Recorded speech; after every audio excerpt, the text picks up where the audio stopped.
Jadi kita ini kan sering banyak negara kita ini kan terjebak dengan kejahatan kerah putih. Jadi zaman Orde Baru itu kan dulu kan untuk etnis tertentu sama Pak Harto kan dilarang untuk punya tanah yang sertifikat atas nama mereka kan. Nah jadi sekarang kan mereka bebas sekarang bisa punya sertifikat tanah atas nama mereka. Nah tetapi pada zaman Pak Harto itu kelemahannya kan ada. Jadi kelompok tertentu itu diberikan fasilitas kemudahan untuk mendapatkan pinjaman di sektor perbankan. Nah jadi inilah yang celah mereka gunakan. Jadi contoh saya misalnya ditawarkan tanah di kampung di Gunung Kidul dengan harga mungkin kan 25.000 per meter. Sekarang kalau 10 hektar berarti kan hanya 2,5 miliar. 100.000 meter. Iya, kalau 25.000 kan. Nah, jadi bisa jadi saya beli tanah itu 2,5 miliar, saya atasnamakan perangkat desa, atau saya atasnamakan teman saya yang saya kenal, atau brokernya di desa tersebut. Terus setelah itu dalam kurun waktu 5 tahun, nah saya naikkan NJOP-nya. Saya lobby oknum badan pertanahan. Kalau saya beli tanah 25.000 per meter, berarti NJOP kan paling 10.000, kalau enggak 7.500 kan. Nah dalam kurun waktu 5 tahun NJOP saya lobby untuk dinaikkan. Logikanya kan saya akan bayar pajak lebih mahal kan. Saya naikkan NJOP-nya misalnya menjadi 30.000 atau 40.000. Otomatis pajak saya akan naik 5 kali lipat, 6 kali lipat. Tapi dengan NJOP 40.000 maka harga tanah itu nilainya kan 200-an ribu per meter. Nah, bayangkan kalau 200.000 kali 10 hektar kan 20 miliar. Iya. Baru saya masukkan ke bank. Nah, sekarang analis perbankan dengan nilai appraisalnya misalnya itu sekitar 20 miliar. Potensi pencairan kan 70%. Berarti 14 miliar kan. Iya. Dengan misalnya jangka waktu kredit 10 tahun atau 20 tahun. Cair 14 miliar. Saya lakukan lobby-lobby internal bisa jadi di dalam ya dengan ordal. Keluarlah misalnya 1 miliar. Kan masih menang 13 miliar. Iya. Nah nanti setelah saya cicil 2 tahun 3 tahun, anggap aja dalam masa cicilan itu saya sudah mengeluarkan dana 2M sampai 3M. Kan masih 10M. Masih untung banyak. Nah, lalu saya buat kredit macet. Pilot. Akhirnya kan itu disita sama perbankan. Dilelang. Perbankan rugi kan, saya untung 7,5 miliar. Nah, ini kejahatan kerah putih yang pertama yang sering terjadi zaman Pak Harto. Yang menggunakan instrumen perbankan. Karena apa? Karena para oknum di bank-bank kita khususnya bank plat merah. Itu kalau kelompok etnis tertentu yang mengajukan pinjaman, terkadang itu tidak berdasarkan pada nilai jaminan. Yang mereka lihat adalah warna kulit dan likuiditas usaha. Yang ketiga yang dilihat berapa uang suap yang akan diberikan. Dealnya berapa persen. Oh 5%, oh 2%. Sehingga makanya kelompok-kelompok tertentu itu kalau datang sama kepala perbankan itu atau bagian-bagian yang punya posisi strategis perbankan itu ya dimangga-mangga. Nah, coba kalau jenengan datang yang warna kulit coklat. Biarpun sugih di kampung ya, pakai pakaian nggak perlente ya sama oknum itu nggak dianggap sopo ke wong kirim. Itu mental.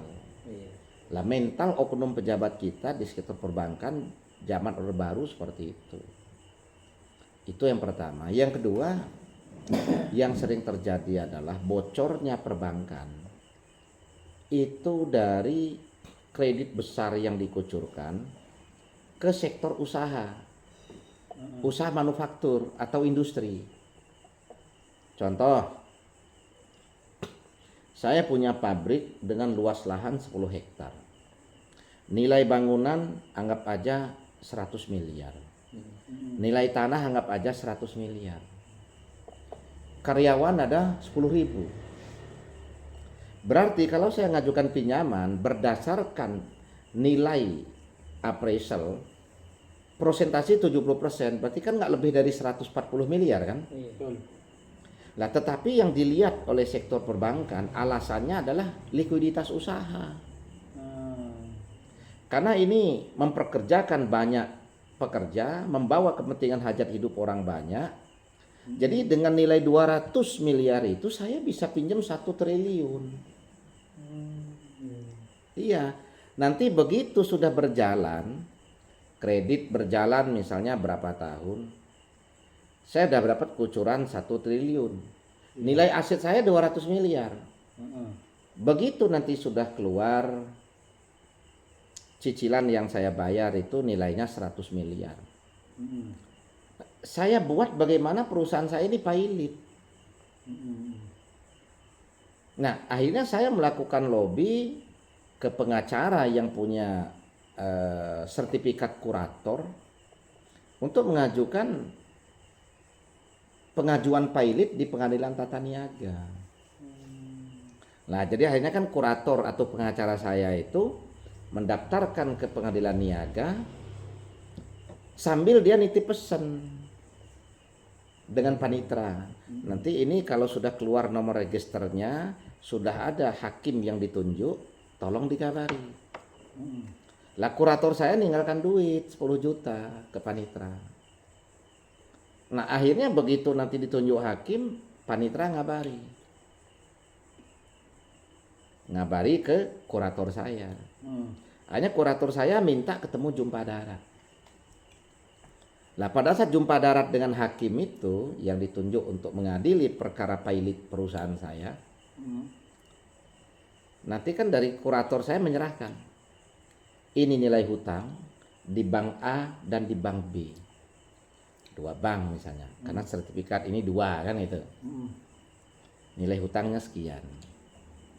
Hakim kan nanya, ini nilai asetnya berapa? Ya, nilai asetnya ya sekitar 20-30% dari hutang. Nah, paling kan oknum hakim tanya lagi, berapa untuk kita ini? Nanti kurator jawab, ada jatah 200 untuk kita, 200 M kan? Berarti kan oknum hakim 3 50-50, kuratornya 50, kan ada 200. Padahal kurator saya ini kan tahu hutang saya 1 triliun, nilai aset saya hanya 200. Saya baru nyicil 100. Berarti kan saya kan untung 700 kan. Sebenarnya kurator saya mintanya ke saya itu bukan 200. Dia mintanya 2,5. Tapi sama kurator saya dijual ke oknum hakim 200. Bagi 4. Berarti kan kurator saya kebagian 50. Nah, tapi saya sendiri kan masih megang berapa? Masih megang 700 kan? Untung 500 miliar kan saya. Lah akhirnya dipilotkanlah perusahaan saya itu. Saya untung. Yang rugi siapa lagi? Bank milik negara. Lah jadi ini banyak zaman Pak Harto praktek-praktek kejahatan kerah putih semacam itu, yang didominasi oleh kelompok-kelompok dari etnis tertentu, sehingga mereka banyak yang jadi konglomerat. Jadi fasilitas yang dimudahkan akses perbankan, dimudahkan akses mendirikan industri, diberikan akses yang luas ke market melalui bulog pada saat itu. Nah, itulah membuat mereka ini mampu menimbun kekayaan dalam waktu cepat. Dan mereka akhirnya tidak ada kontribusi untuk pembangunan. Nah di situ akhirnya Pak Harto menyadari, Pak Harto ngambil kebijakan yang frontal dengan membuat Dewan Ekonomi. Nah di mana kelompok-kelompok tertentu tuh wajib ada setoran ke yayasan yang dibentuk. Nah itulah yang membuat Pak Harto jadi dimusuhi oleh kelompok kelemerat itu dan melakukan lobby ke berbagai intelijen internasional, ya Pak Harto ditumbangkan. Posisi Pak Harto yang tumbang karena orang-orang yang sudah diberikan fasilitas itu, itulah yang disadari oleh Pak Jokowi pada saat jadi presiden. Maka akhirnya Pak Jokowi mengeluarkan kebijakan untuk berhutangnya kepada rakyat. Bukan kepada IMF, bukan kepada Bank Dunia. Benar hutangnya yang dihutang oleh Pak Jokowi lebih dari 6.600 T. Tapi ternyata 5.880 triliun lebih itu hutang kepada rakyat dalam bentuk sertifikat Bank Indonesia seperti obligasi. Nah, dan itu adalah orang-orang itu yang banyak membeli obligasi itu. Kenapa? Karena mereka merasa aman. Dibandingkan dengan perbankan, deposit 3%, 4% setahun yang mendapatkan garansi undang-undang perbankan kan hanya 2 miliar. Nah kalau ini kan menjadi piutang kepada negara dijamin aman. Tapi di satu sisi Pak Jokowi menyadari bahwa negara punya kuasa. Kalau memang dalam kondisi darurat, dalam kondisi krisis misalnya, negara bisa membuat undang-undang atau membuat inpres atau kepres misalnya kan, untuk pemutihan utang atau penundaan. Nah ini hebatnya Pak Jokowi, mampu mengeluarkan duit yang sudah bertahun-tahun mereka timbun, yang selama ini mereka bawa ke dunia antah berantah untuk kemajuan mereka di luar negeri. Ini ditarik oleh Pak Jokowi secara halus 5.880 triliun lebih, lending di jembatan, lending lunasi utang di IMF, lending ngebangun pabrik, lending untuk peliharaan jalan. Kan ini ngebangun dam, ngebangun bandara. Lah ini orang yang nggak banyak tahu. Nah, termasuk kemarin di EKN yang terakhir 120 triliun loh. Itu kan bukan uang sedikit. Kapan BIP di sana? Oh, ibu kota selesai aja belum. Ngebangun hotel dan rumah sakit itu potensi BIP-nya 15 sampai 20 tahun. Itu di kota besar. Kan biasanya kan orang-orang berduit ini ngebangun hotel, ngebangun pom bensin, terus ngebangun rumah sakit. Ini kan lebih condong pada potensi ngambil keuntungan dari kenaikan nilai aset setelah mereka BIP. Contoh 15 tahun, 20 tahun mereka BIP, mereka jual. Yang tadinya modal 100 miliar bisa jadi dijualnya 150 M. Lah jadi sebenarnya mereka ngejar kan target investasi jangka panjang yang aman, karena yang namanya properti itu kan ya prosentasinya kecil sekali untuk menurun, apalagi kalau di kota pasti naik kan gitu. Nah jadi kan kayak bangunan rumah sakit, bangunan hotel itu kan di samping itu adalah usaha jasa, tapi di situ kan ada investasi propertinya. Lah sekarang kalau di KN berapa tahun mau BIP? Tapi Pak Jokowi mampu memaksa mereka mengeluarkan 120 triliun. Ya bisa jadi sama Pak Jokowi dikasih tawaran konsensus yang lain kan ya. Nah, tetapi kan Pak Jokowi juga kan bisa juga memainkan satu peran strategis di belakang layar. Sehingga membuat segala bentuk aturan yang sudah diatur dan diputuskan sekarang itu potensi bisa dirubah ke depannya. Nah, yang penting uangnya sudah keluar dulu. Lah ini yang orang tidak mencerna. Orang hanya bisa menuduh Pak Jokowi banyak utang, orang hanya bisa menuduh Pak Jokowi ini korupsi, menggadaikan kedaulatan negara, tapi mereka nggak paham utang Pak Jokowi yang 6.600 triliun itu di mana. Karena yang dalam bentuk murni hutang masa Pak Jokowi ini nggak lebih dari 270 triliun. Dan bahkan masih ada sertifikat Bank Indonesia atau obligasi ini yang dibeli investor asing itu ada sekitar 200 T. Lah sisanya hutang berupa investasi. Iya. Kayak kan Cina-Cina itu yang bikin kereta cepat, bangun jalan tol. Lah ini kan bayarnya kan dari uang masuk di situ. Betul. Lah jadi ini kan hutang investasi namanya kan. Ya kita nggak tahu lah dalam proses transaksi itu apakah ada deal-deal antara kelompok orang-orang terdekat Pak Jokowi dengan orang-orang terdekat di pemerintahan negara luar, ya itu walau alam. Tapi yang jelas ini tetap utang investasi yang bukan dibayar dari uang kas yang ada di negara, tapi dari omset dari proyek itu berjalan. Lah jadi memang kerugian negara ada, negara belum bisa menikmati sebelum hutang itu terselesaikan. Misalnya hutang 1.000 triliun. Oh, ada 50 triliun misalnya yang bocor ke sana sini. Ya aturannya kan begitu 950 negara sudah mendapatkan hasil, lah ini kan jadi bertambah waktunya karena harus nunggu sampai 1.000 triliun karena sebenarnya biaya proyek itu mungkin nggak nyampai 1.000 triliun, tapi ada oknum-oknum yang bermain sehingga membuat potensi dana itu ada yang bocor. Nah, tetapi di sini ruginya negara ini hanya tertunda mendapatkan pendapatan dari sektor tersebut. Tapi negara nggak ngeluarkan modal untuk nutup. Jadi negara ini hanya tertunda mendapatkan hasil. Kalau itu ada kebocoran. Ya kalau nggak ada kebocoran ya enggak. Nah, jadi makanya kan saya sering mengatakan setelah saya pelajari, saya cerna betul tentang kebijakan-kebijakan Pak Jokowi, saya bandingkan dengan kebijakan-kebijakan Presiden sebelum Pak Jokowi, baik di masa Pak SBY, masa Bu Mega, masa Gus Dur, masa Habibie sampai Pak Harto. Berbeda sendiri karena Pak Harto oke lah ninggalkan hutang 800 triliun lebih. Tapi 32 tahun loh berkuasa. Hutang hanya segitu. Habibie 1,5 tahun. Nambah utangnya itu sekitar 290 apa 270 T. Habibie. Iya. Gus Dur juga sama.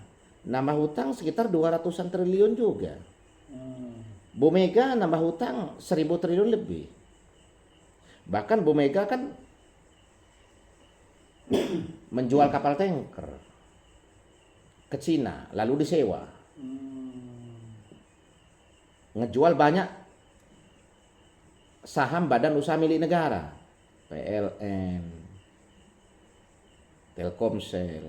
Telkomsel ini kita sudah terjual 21% ke Sintel Singapura. Apa itu namanya, XL, Indosat, kita sudah terjual di atas 60%. XL dibeli Malaysia, Indosat dibeli Belgia.